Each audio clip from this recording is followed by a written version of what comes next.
Bonjour, nouvelle édition du 7-8 politique dédiée chaque semaine aux campagnes des élections départementales dans les Yvelines et régionales en Île-de-France. Nous débutons par les régionales. 7 listes se présentent. Les candidatures officielles viennent donc d'être déposées en préfecture et comme vous le savez peut-être, chaque département a sa propre liste de noms qui pourront siéger dans l'hémicycle régional. Le point complet avec Éléonore Sinoquet.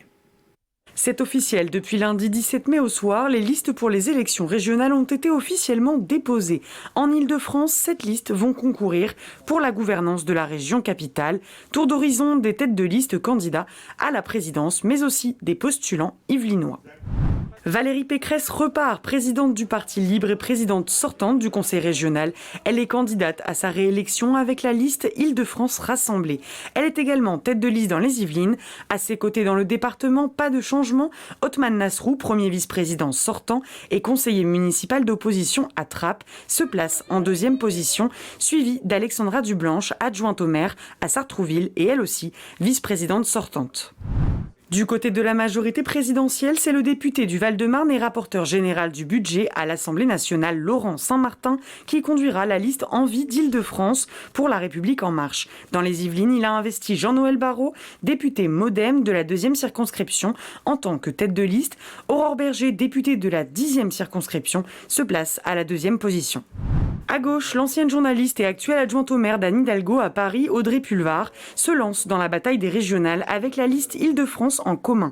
Investie par le Parti socialiste, elle a choisi Dieynaba Diop, porte-parole du PS dans les Yvelines et conseillère municipale au Mureaux pour représenter sa liste dans le département. En deuxième position, ce sera Eddy Haït, maire de Carrières sous Poissy et conseiller régional sortant. Pas d'alliance avec le PS donc pour Europe Écologie Les Verts. Le conseiller régional sortant et secrétaire national du parti écologiste Julien Bayou se présente à la présidence de l'Île-de-France avec l'écologie évidemment. Pour les terres yvelinoises, Ghislaine Senet, conseillère régionale sortante et ancienne maire d'Évêquemont, sera tête de liste. En numéro 2, Benoît Hamon de Génération, ancien député des Yvelines et ancien candidat au présidentiel, il a préféré EELV plutôt que le PS. À l'autre bout de l'échiquier politique, le Rassemblement national. Jordan Bardella, vice-président du parti de Marine Le Pen, mais aussi député européen et conseiller régional sortant, a présenté sa liste Le choix de la sécurité. Dans les Yvelines, pas de surprise, le responsable 78 du parti frontiste, Laurent Morin, est tête de liste, suivi en 3e position de Cyril Naute, ancien maire de Mantes-la-Jolie, seule commune d'Île-de-France affiliée Rassemblement national entre 2014 et 2020.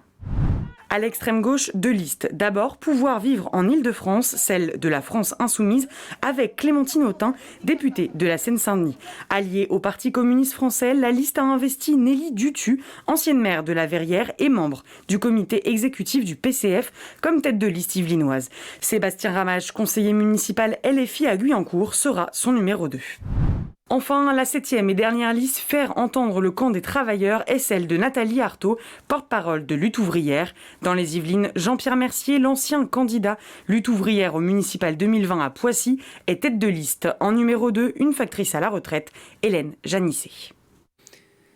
Debout la France jette donc l'éponge pour ce scrutin. Dans notre région, le parti de Nicolas Dupont-Aignan a expliqué ne pas pouvoir assumer, je cite, le surcoût très important entraîné par le contexte sanitaire. On notera néanmoins que sa propre suppléante à l'Assemblée figure sur la liste du Rassemblement national. Lisa Haddad fait d'ailleurs partie des quelques 130 cadres de la formation à avoir démissionné il y a quelques mois en disant regretter l'isolement de Nicolas Dupont-Aignan sur l'échiquier politique. Sur le terrain, la campagne est en tout cas bel et bien lancée. Ainsi, Valérie Pécresse s'est rendue dans son territoire des Yvelines afin d'évoquer la ruralité. Le reportage est signé Julien Frenois, Mathilde Goderoy et Astrid Bergère. À un mois des élections régionales, Valérie Pécresse s'est rendue dans plusieurs villages des Yvelines jeudi 13 mai. Accompagnée de Gérard Larcher, elle y a dévoilé les grandes lignes de son programme pour le milieu rural. Nous voulons l'égalité pour le rural, l'égalité pour les habitants de tous ces territoires, pour que les habitants des territoires ruraux aient un meilleur accès à la santé, une meilleure sécurité, un meilleur accès au commerce, plus d'emplois, plus de transports. Parmi les propositions de la candidate, la construction d'un nouveau lycée dans le canton d'Oudan-Bonnières. Valérie Pécresse propose aussi d'élargir l'enseignement supérieur au sein des lycées. Notre objectif, c'est que dans chaque lycée rural, il puisse y avoir des BTS, des classes préparatoires, des licences professionnelles, donc des possibilités de poursuite d'études qui soient offertes dans chaque lycée rural d'Île-de-France.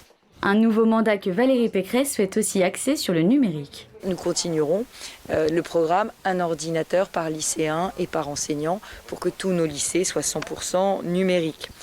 Nous voulons que tous les villages soient fibrés, ce sera le cas dans les Yvelines à la fin de l'année, tous les villages seront fibrés. Nous voulons évidemment déployer la 5G partout. Donc l'idée, ce sera qu'on puisse travailler, télétravailler de son village, créer son entreprise dans son village. Malgré ces changements en milieu rural, la candidate entend conserver l'identité des villages. Nous allons mettre 50 millions d'euros sur la rénovation du patrimoine dans le prochain mandat pour continuer à rénover des dizaines d'églises, de lavoirs, de fermes, de maisons des illustres qui font évidemment l'âme de nos villes et de nos campagnes. Et Valérie Pécresse souhaite que le pouvoir d'achat des Franciliens reste inchangé. Sauvegarder l'identité village. Tout ça, ça se fera en préservant le pouvoir d'achat des habitants de la très grande couronne. Comment est-ce qu'on préserve le pouvoir d'achat ? D'abord, tout ce qu'on propose, on le finance sans hausse d'impôts, évidemment. Les élections régionales auront lieu les 20 et 27 juin prochains. Valérie Pécresse qui reste pour l'instant en tête des sondages, mais qui pourrait se retrouver dans une situation délicate en cas de second tour face à la gauche, au Rassemblement national et à la République en marche, surtout en cas de forte abstention lors de cette quadrangulaire. Le parti présidentiel a lui annoncé refuser dans tous les cas une alliance avec Valérie Pécresse et lui aussi occupe le terrain.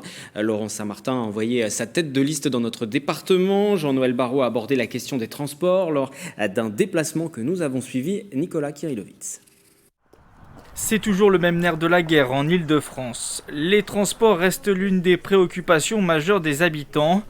Dans les zones rurales, plus qu'ailleurs, l'accès aux mobilités est limité. Pour la majorité présidentielle et ses têtes de liste yvelinoises, l'urgence se trouve dans l'offre de nouveaux services.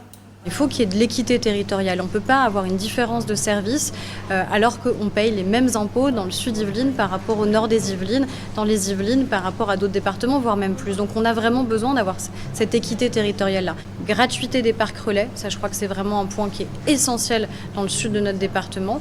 Et aussi des services qui soient sécurisés, qui soient propres, qui soient beaux, qui donnent envie en fait tout simplement aux usagers de venir. Autre priorité pour la liste menée par Laurent Saint-Martin, la sécurité. Le candidat centriste souhaite créer une police régionale pour les lycées et les transports. Et donc c'est ça que je vous expliquais. Donc là il y a 90 places, mais on a encore la capacité de pouvoir développer la partie supérieure. À proximité de la gare de Saint-Rémy-les-Chevreux, ce parking à vélo fermé est protégé des infractions. Nous avons subi depuis le début du confinement et même avant cela un certain nombre d'actes d'incivilité, de cambriolage. Grâce à la mobilisation des forces de l'ordre et de la gendarmerie des Yvelines, nous avons pu faire reculer cette délinquance qui empoisonnait le quotidien des commerçants de Saint-Rémy. Mais nous devons rester vigilants et c'est la raison pour laquelle nous proposons une police régionale dans les transports qui permettra à tous les franciliens de circuler en toute sécurité et pour les gares de bout de ligne, comme Saint-Rémy-les-Chevreuses, eh bien, de faire échec à la délinquance. Transport en commun, vélo, mais aussi voiture, la République en marche et ses alliés en Île-de-France veulent augmenter les aides pour l'achat de véhicules électriques. Les particuliers, par exemple, pourraient se voir ainsi financer jusqu'à 70% du montant de leur nouvelle voiture. Le Rassemblement national se présente en Île-de-France derrière Jordan Bardella et dans les Yvelines pour porter ce programme en tant que tête de liste. Programme principalement axé sur la sécurité. Ce sera donc Laurent Morin, le responsable départemental de la formation Le Péniste, ancien premier adjoint de Mantes-la-Ville entre 2014 et 2020. On notera par ailleurs qu'il s'est aussi engagé dans la campagne des départementales. Il figure aux côtés de Monique Fureur sur le canton de Bonnières-sur-Seine. Il sera mon invité pour l'entretien politique fin mai sur TV78.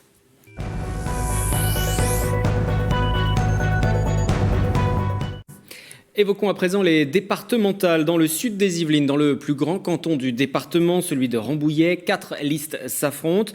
Comme ailleurs, difficile de faire campagne, surtout dans un territoire très rural en raison de la situation sanitaire. Les candidats tentent néanmoins d'aller à la rencontre des électeurs lors des marchés en fin de semaine. Reportage de Bixente Mérien Santisteban. 4 binômes en lice pour le plus grand canton des Yvelines, celui de Rambouillet.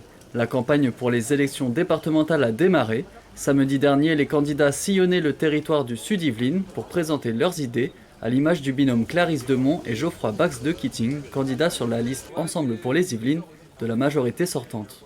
On a un attachement qui est très fort en tant qu'élu du territoire, on a un attachement très fort au Sud-Yvelines et ce qu'on souhaite c'est vraiment le préserver. Aujourd'hui on a beaucoup d'urbanisation en Ile-de-France qui s'approche au fur et à mesure vers le Sud-Yvelines et ce qu'on souhaite c'est tous ensemble faire bloc pour protéger ce cadre de vie. C'est tous ces trois thèmes, on va dire, préservés tout en innovant harmonieusement pour l'environnement, sans oublier évidemment les services au plus près de la population. Parmi les projets du binôme EPY, un bus médical pour répondre aux besoins des déserts médicaux du canton. La santé et la mobilité, deux éléments importants aussi pour le duo soutenu par Europe Écologie Les Verts, constitué de Patricia Millot et David Jutier. On a comme projet de permettre à tous les rambolitains et tous les habitants du canton d'avoir accès à un médecin, à une PMI, tout ce qui est nécessaire localement et pas devoir chercher des médecins jusqu'à Trappes parce que les nouveaux arrivants à Rambouillet ne trouvent pas de médecin. On a une grosse problématique sur le bassin d'emploi de préservation et de création d'emplois sur notre bassin de vie et éviter que les personnes ne soient obligées de faire des heures de transport pour aller travailler. Du côté du Rassemblement national, la sécurité est l'enjeu le plus important de ces départementales, d'autant que le 30 avril dernier, un attentat contre les forces de l'ordre s'est produit à Rambouillet. C'est un élément qui n'est pas nouveau au Rassemblement national, c'est la sécurité. C'est d'ailleurs le thème de Jordan Bardella pour les régionales, qui n'est pas notre élection, le choix de la sécurité. Voilà, je pense qu'il est évident qu'on ferait dans les collèges et dans certains collèges, on ferait quand même un pas par là, ça c'est certain. Et justement, l'intérêt du département et de ces budgets, qui est l'argent des Yvelinois, c'est de s'en servir à leur fin, à leur utilisation. Donc c'est tout à fait dans l'esprit du Rassemblement national et de notre candidature, bien sûr. Enfin, la dernière candidature sans étiquette constituée de Nathalie Stéphane et Michael Le Saunier entend bien défendre la ruralité et faire en sorte que les villages du Sud-Yvelines ne soient pas les oubliés du département. Ça me semblait important de poursuivre ce que j'ai envie de faire, c'est de remettre l'humain au sein de l'action politique, aussi au niveau du département, et rajouter un peu plus de concertation et d'implication des citoyens et des acteurs locaux dans le département.